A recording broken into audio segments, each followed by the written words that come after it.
to learn it in kind of an easier format. We'll also watch a couple of short video clips that will show it in action. And when you actually see the muscle moving, it helps to make sense. So a couple terms we need to go over is sarcolemma. Sarcolemma is specialized plasma membrane. So this specialized plasma membrane lines the surface of the muscles, and it allows for chemicals to move across the muscles to signal that they should move. So that's basically what the sarcolemma is doing. It's telling the muscles, or it's allowing kind of a pathway for chemicals to travel, and those chemicals will signal to the muscle that, okay, we need to contract now. Now, the myofibril is the long organelle inside a muscle cell. So this is located inside the muscle cell. It's a very long kind of tubular structure, and it is made up of light and dark bands. Now, the light and dark bands are what actually give the muscle its striated appearance. So when we look at the skeletal muscle, and this is mostly referring to skeletal muscle, when we look at the skeletal muscle, we see the banding pattern on it. Well, it's these myofibrils with the light and the dark band that actually provide that. The light bands are called I bands and the dark bands are called A bands, because another thing you'll see with this is, for whatever reason, some things have multiple names. I don't know why. Scientists just give them multiple names for the same thing. We kind of learned that yesterday with paramecium and things like that. But the way you can remember the light band is I is the word light has an I in it, and dark bands are A. The word dark has an A in it. So light bands are I and the dark bands are A.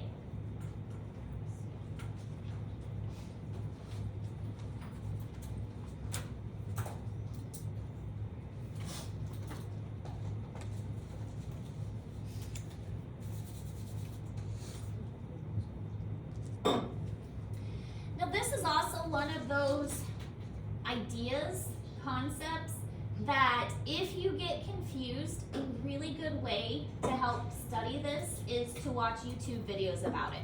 Because there are a lot of YouTube videos about this process, and if you're still struggling after today's notes, it might be a good way to help you study a little bit more.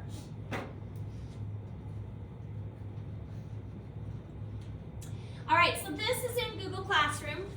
Also, to kind of help out today to try and limit the amount of actual notes, I did put several things in Google Classroom for you, just so you don't have to write down quite as much, to try and kind of help you out with that. So you can see the sarcolemma is the kind of membrane that surrounds the bundle of myofibrils. And then you've got that myofibril, and this whole thing is a muscle fiber, also known as a muscle cell. So this whole thing is a cell. You can see it has many nuclei present. We learned that skeletal muscle are multinucleated, so there's a lot of nuclei present. The myofibril here, you can see the light bands and then the dark bands. So this is the I band and this is the A band. If we look at it even closer, you can see it a little bit better. This is what's called a sarcomere. A sarcomere goes from one of these to one of these. That's a sarcomere, that's section. But it has the A band, which is this darker color, and then it's got the I band, which is lighter. This will be a labeling portion on your test. So you will need to, and this is in Google Classroom, but this will be a labeling question on the test. So we've got our Z disc here, and the Z disc to the Z disc is one sarcomere. So this, I actually broke it the other day. I brought my glue gun to fix it today. But this is actually a model of it. Whoa. Yeah, and see that's it. It just slid right off the other day. Okay, so this is a model of a sarcomere. So here is our M line, and this is a Z band, and this is a Z band. This is the light, and this is the dark. Okay, so this is the light part, this is the dark part. So this is kind of the whole unit, and this is kind of a neat model that we have. But it shows how it's going to slide. So really these bands kind of move back and forth against each other. So the Z one is kind of easy to remember because it looks kind of like a zigzag. And the H zone is this middle zone here. And the M line, I think middle, M for middle. So one Z disc to one Z disc is a sarcomere. the H zone and the M line, those are both in the center. All right, so the sarcomere is the whole unit. It's the contractile unit of the muscle. So this is where the contraction actually happens. This is what makes the muscle move. It goes from one Z disc to one Z disc. The myofilament is the striped part, and it has actin and myosin filaments. The actin is thin and the myosin is thick.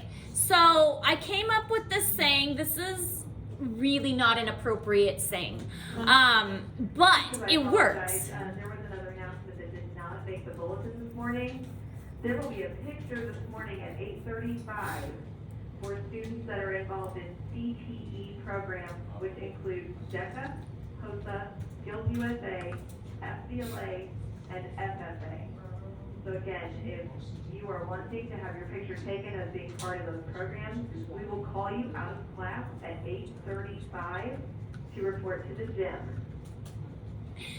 Okay, so like I was saying, this not entirely appropriate, but it'll help you remember which is thick and which is thin. So you're thick, so you need to act thin. Myosin is thick, actin is thin filaments. Again, not the most appropriate, but it works. You're thick, so you need to act thin.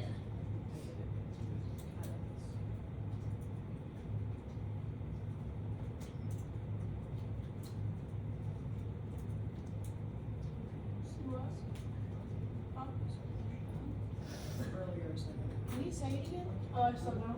It's right there. You're thick, so you need to act thin. Oh. Because myosin is thick filaments, actin is thin filaments. Oh. Why is it inappropriate? Because it's suggesting the person is in bar, yeah, or the person is fat, yeah. So it's yeah, but it helps you remember it. Bless you.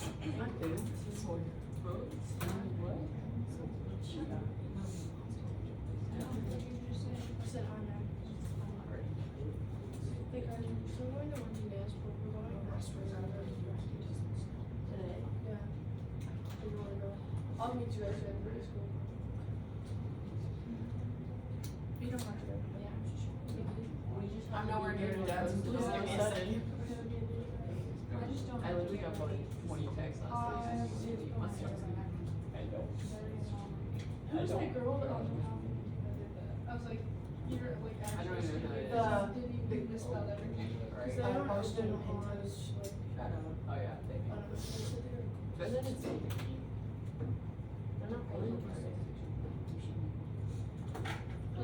no, they won't expect it from you. I really scared when I was going to It's gonna be crazy for them. Make it worse. You guys are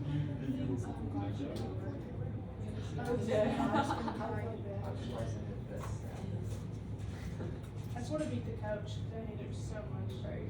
So beach question mark? Yes. Okay. I don't think The juniors. Okay, so this video is going to show how the process works. It's going to explain a lot of the terms, and you'll get to see it in motion.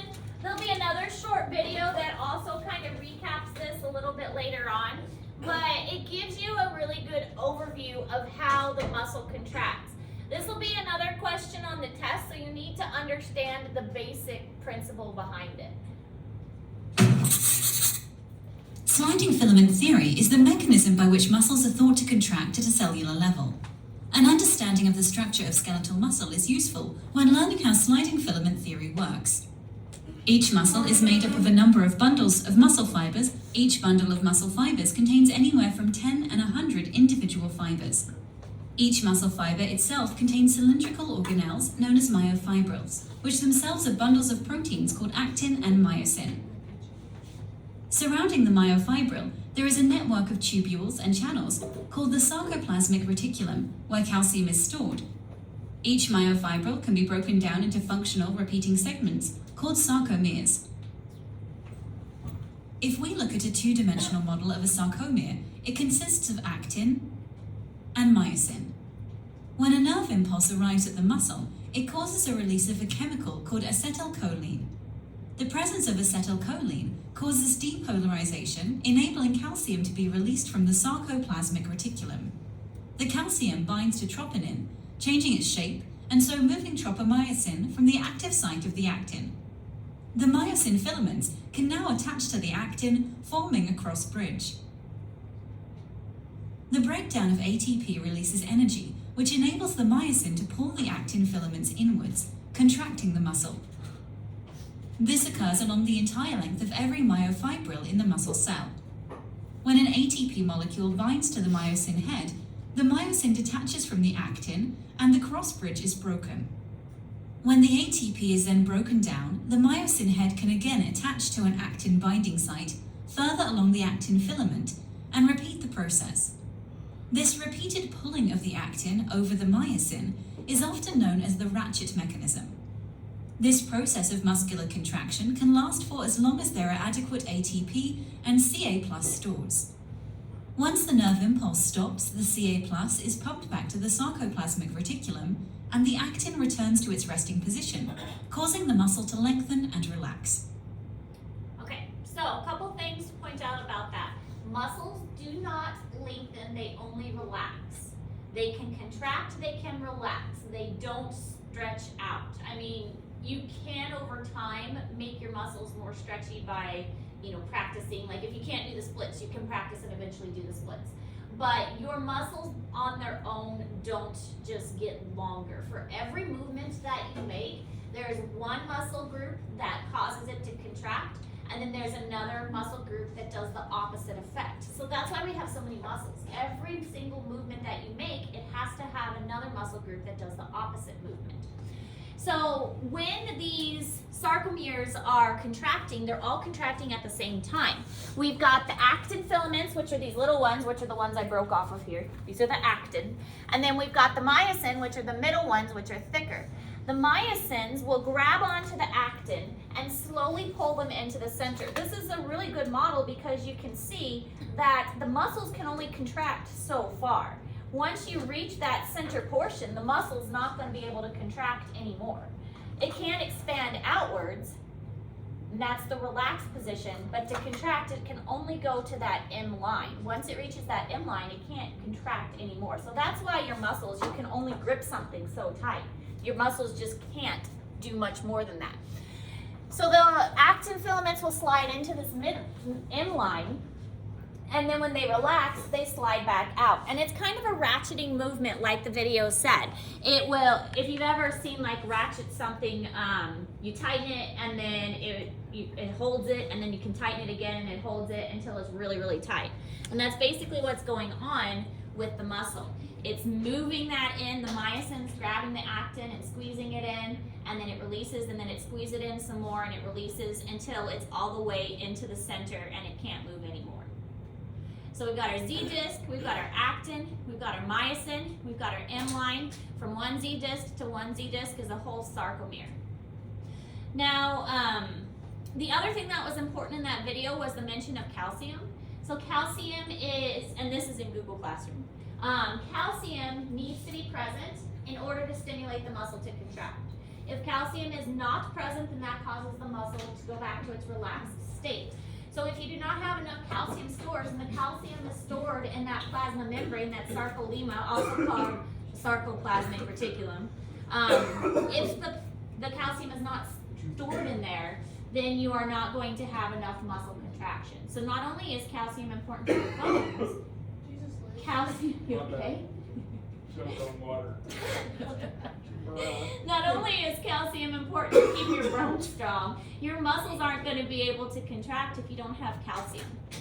So this I tried to summarize in normal words, the process. And this again is in Google Classroom. So basically, contraction is the thin actin filaments are sliding past the thick myosin filaments, and it causes them to overlap to a greater degree. When they relax, the thin and thick filaments don't overlap as much. The cross-bridge attachments kind of grab and then lets go, and then grab and then lets go, and it's the presence of calcium that signals this. Without calcium present, that's not going to be possible for those myosins to grab the actin. When that calcium is gone, the signal is saying, okay, we need to stop, and then the muscle goes back to its relaxed position. Okay, so this one is another video that shows the process and shows how it kind With of calcium ratchets and elevated ratchets. around the myofibrils, myosin binding sites on actin are exposed, allowing interaction of the myosin cross bridges with actin. Release of the myosin cross bridge from actin requires binding of ATP. After ATP binds, it is split to ADP and inorganic phosphate. The energy derived from this reaction is utilized to caulk the cross bridge in preparation for the power stroke. The power stroke is initiated when the myosin cross bridge binds to actin.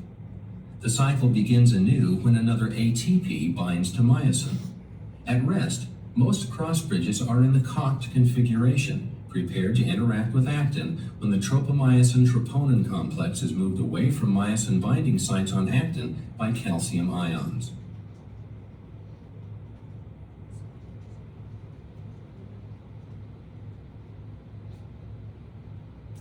All right, so ATP is necessary.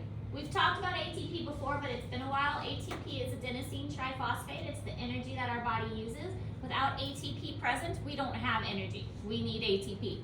ATP, in order for it to be used and the energy to be released, it takes a phosphate off and it becomes ADP, or adenosine diphosphate. And so that is what provides most of our body with energy. Now this thing they were talking about, this troposin and tropomyosin, basically it covers the binding sites. So when calcium is not there, this cannot physically grab on to the actin because the binding sites are covered. But when calcium is present, this moves out of the way and now it can grab onto the actin. So that's why calcium is important. It physically cannot contract because the place where these attach is covered by this tropomyosin. And once calcium comes, it moves this out of the way so the myosin can attach. Are we totally confused? Yes. Okay. So again, what I would suggest is going back and watching some more of those videos, because that's going to be a really helpful tool because it shows movement at the same time. And I tried to pick ones that were kind of short for class, but there are some that go a lot more in depth and a lot more detailed and will probably give you a better background. I just didn't want us watching videos the whole time. All right, so a couple terms that are used when we're talking about muscle stimulation and contraction, something called irritability. Irritability is referring to the responsiveness and the ability to receive and respond to a signal. Some muscles are really good at responding really fast. Some muscles take a little while to respond. So how good they are at responding, the quickness of it is the irritability. Contractility is the ability to forcibly shorten when an adequate stimulus is received. Some muscles contract a lot better than others. I mean, think of your bicep and your tricep. Those are really good at contracting. But some other muscles, like, the ones around your head. I mean, you've got a muscle that does your, raises your eyebrows, your frontalis muscle. That one probably doesn't contract as well. It's not as strong of a contraction as your bicep would be. Extensibility is the ability of muscle cells to be stretched. Yes? Hold on, never mind. Okay. No, it's a stupid question. Extensibility. Nothing is a stupid question. Yes, That's they what I are said. definitely stupid. I don't think so. I've been asked stupid questions. Like me? No. I think about you, Hope. Actually, yes, Hope, you've asked stupid questions before, but I have to, it's okay. Extensibility is the ability of the muscle cell to be stretched. Now remember I said that muscles generally just contract, and you can over time stretch your muscles. Yeah. You can become more limber and more flexible, but that's not something that just happens overnight. It's a training, it's a repeated method kind of thing. Elasticity is the ability to recoil and resume the resting length after stretching. So how soon your body can recover, that's what elasticity is. Also brings into effect why warming up and cooling down are so important with exercise. If you just jump right into exercising without warming up, your muscles will not have that ATP, not have that calcium stores going to it. they're gonna be stiffer, and your joints as well. And by cooling down afterwards, it allows your body to have those muscles elasticity to recoil, and so that they can go back to that resting position.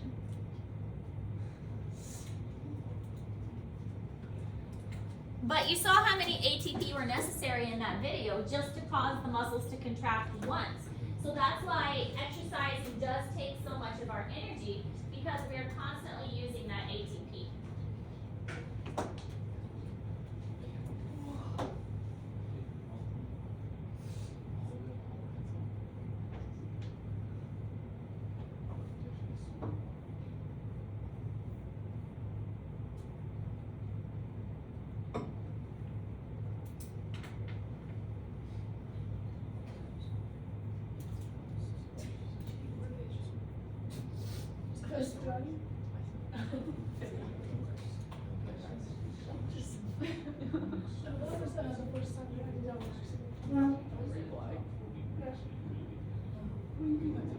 I agree.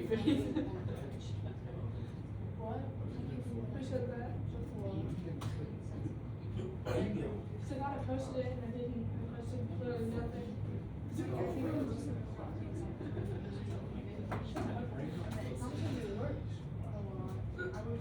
Okay, so in order for the muscle to move, it needs to be stimulated by the nerves. So we have what's called a motor neuron. A motor neuron is a nerve cell, and it connects to the muscle and signals that it's time for the muscle to contract. This whole thing where the motor neuron comes to the muscle is called a motor unit. So one motor neuron and all the skeletal muscles that's stimulated by it is called a motor unit. Where they actually join is called a neuromuscular junction, just like the name sounds, neuro for nerve, muscular for muscle. The nerve attaches to the muscle, but it's really kind of weird because even at these neuromuscular junctions, the nerve isn't physically touching the muscle. There's a little gap that's in between. What happens is the nerve sends a signal, and this is called the neurotransmitter, and it releases a chemical at the site of this neuromuscular junction. And as the video said, the signal that's released is called acetylcholine. Acetylcholine is released, and this stimulates the body to release calcium. So the nerve sends the message, acetylcholine is released. This signals the release of calcium, which in turn opens up the tropomyosin so that the myosin heads can bind to the actin filaments. So it's a process. Can you imagine the person who figured all this out? That's That's why I crazy. was just wondering, how do they know this? Yeah, I don't even know. How in the world did they figure all this out? Pretty impressive.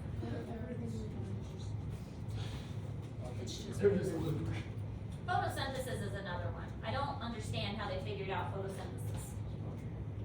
It's a complicated process. They're lying. Right. Evolve.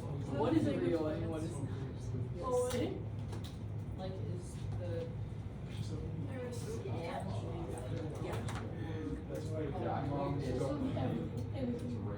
what came first? I have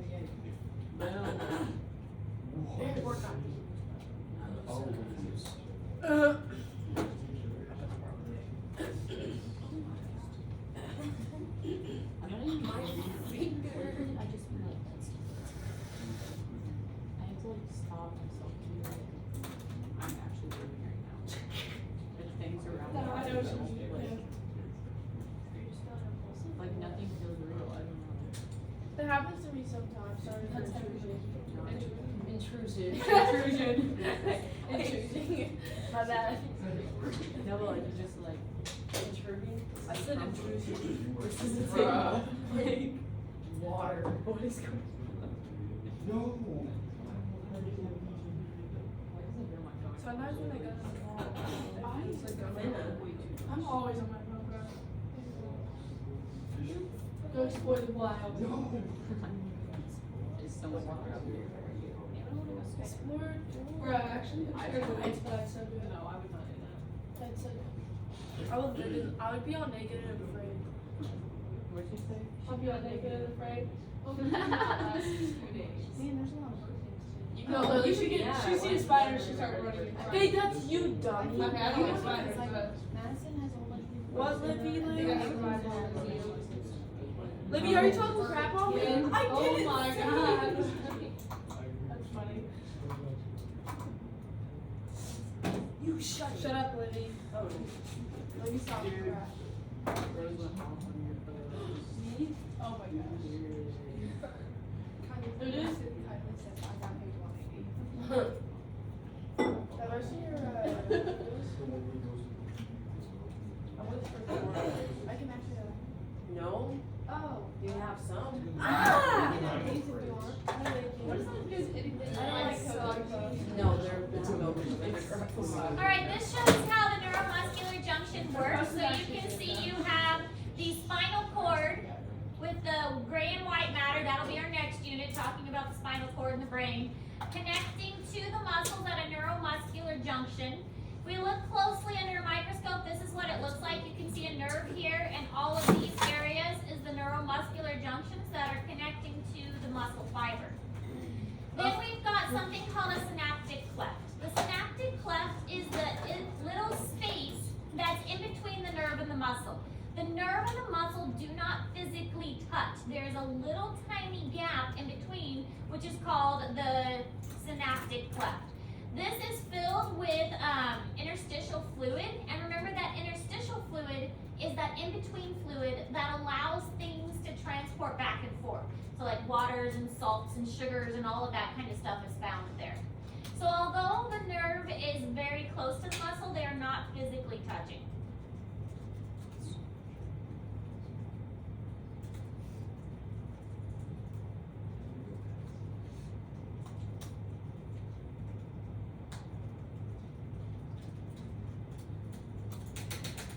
Okay. No, I'm messing up typing right now too. No, I just want to punch she my never brain. needed to do all that. She just wanted attention. Yeah. You're right. I'm gonna get all. Yes, always wants the attention. So you guys want to like your black jumpsuit thingies? Huh? You guys from basketball want to wear your black stuff when you were at your wedding? Yeah. Oh, travel suits, yeah. I was like, what? Why did you guys wear your black? We've had like 13 No, away she's games. saying black jerseys. Huh? We've had like 3 home games. That's it. That's why we're not wearing it. It was a home I've game. never Okay, seen so you this guys is wear in this. Google Classroom for you, but it talks about the different kinds of contractions. So basically what you see happening with the muscle is you have the initial stimulation that causes a contraction, it contracts to a point and then it relaxes. If there is another stimulation, then it causes it to contract up into a point. Now, if you do not allow your muscles to relax fully in between, what we see happening is that the contraction happens, it starts to relax, but it doesn't relax all the way down. There's another stimulation, it causes it to rise again. So we can actually increase the rate of our contraction and the force by not allowing our muscles time to relax. So then there's something called tetanus. I'm sure you've all heard of the tetanus shot. Yeah. So what tetanus actually is complete muscle contraction. So you can see we have incomplete tetanus here where it keeps getting stimulated over and over and over again, and it's basically ratcheting up the intensity of the muscle contraction so the body doesn't have time to recover. If you have complete tetanus, there's so much stimulation that the muscle does not relax. You can imagine what it would be like if your entire body was contracting, every single muscle in your body, and you could not physically relax the muscle. That's what, That's what tetanus is. So then what is seizures? Seizures are more of a neurological condition. It's like an overflow. Yeah. Cramps are kind of like tetanus. And a lot of times cramps happen because of lactic acid buildup in the muscle. And some seizures aren't like basic seizures. But complete tetanus Some are is just like, or like. where the muscle doesn't contract, and it requires a lot of energy. So your body, if it's focusing on squeezing your muscles so much, it's not going to have energy to do anything else. Complete tetanus. Now this is also in Google Classroom. You don't have to write this down, but I will tell you there will be a question about this on the test too. Okay? Even though this is in Google Classroom, there will be a question about it. ATP is the only energy source that our muscles use for contraction, and it can be used up quickly. This is why, if you don't have enough energy, you get really tired. Energy comes from our food, specifically from carbohydrates. Carbohydrates are the best at giving us energy. So if you have a big game the next day, don't eat a bunch of carbs right before the game because then you puke. But if you have a game the next day, if you eat carbs in advance, then that'll give you more energy. Now, ATP can be obtained by 3 different ways. Direct phosphorylation of ADP by creatine phosphate. I know that sounds confusing. Basically what it is it's breaking down that ATP very quickly, and it's a fast way to get energy, but you're not going to get a lot of energy, so it's not good for sustaining it. Think of like that fight or flight response. This is going to give your body enough to jump away really quick, but it's not going to be able to sustain that over long periods of time. And oxygen is necessary for that to work. Now, the one that our body uses mostly is the aerobic pathway. Breaking down those glucose molecules, this is slow and it's steady, and it needs a lot of oxygen and a lot of nutrients, but that's what our body is going to use the most. So like if a cross-country runner or a cross-country skier or a cyclist or something like that, they're going to be using this aerobic pathway. Now, if your oxygen demands cannot keep up with your body, you need oxygen for these two to work. If you don't get enough oxygen, and that's why your breathing increases and your heart rate increases, because you're trying to get more oxygen to your body. But if you can't get enough oxygen and you are still demanding your body, then your body can switch over to what's called anaerobic glycolysis and lactic acid fermentation. This is a method that your body uses to give yourself energy even if you don't have enough oxygen available to do it. This is not good long term because lactic acid builds up in your muscles and eventually your muscles are going to shut down. So if you've been watching the Olympics, sometimes for those people who are doing the skiing that's cross country, once they get past that finish line, they just collapse. And sometimes if you've seen like people who are doing like long-term running or cycling, like a triathlon or something, they just collapse at some point and they physically can't go anymore. And that's because they've built up so much lactic acid in their muscles just won't work. So you don't want to ever get to that point if you can help it. And most of us don't. Most of us don't push ourselves to that extreme. All right, this is also in Google Classroom. Muscle activity is strenuous and prolonged muscle fatigue can occur. Imbalance of ions, so remember calcium is important. If we don't have enough calcium, then our muscles won't contract. Potassium is also important. So we can create an oxygen deficiency. So if we don't have enough oxygen, we can't get that oxygen to our muscles fast enough, then our body will switch to lactic acid production, and eventually that builds up in your muscles and your muscles shut down. After exercise, the oxygen deficient is repaid by rapid deep breathing. So again, this is why your heart rate increases. This is why your breathing goes faster and deeper. You are trying to get that oxygen to your muscles because oxygen is necessary for energy production. Oxygen is necessary to make ATP. It's all about cellular respiration, which we didn't really cover. But cellular respiration requires oxygen. Take my college class or take a college class. We'll talk about that. All right, other things. Also in Google Classroom, exercise increases muscle size, strength, and endurance. Our bodies were made to be moved. Our bodies were made to exercise. They were not made to just sit around as much as we like that sometimes. Aerobic or endurance exercise such as biking and jogging results in stronger, more flexible muscles with greater resistance to fatigue. The more you exercise, the more your body's going to respond to that. Your metabolism is more efficient, it improves digestion, improves coordination. Again, we were made to move. Resistance, or like weightlifting, increases muscle size and strength, but this is more focused on individual muscles, and it's not so much the overall body effect.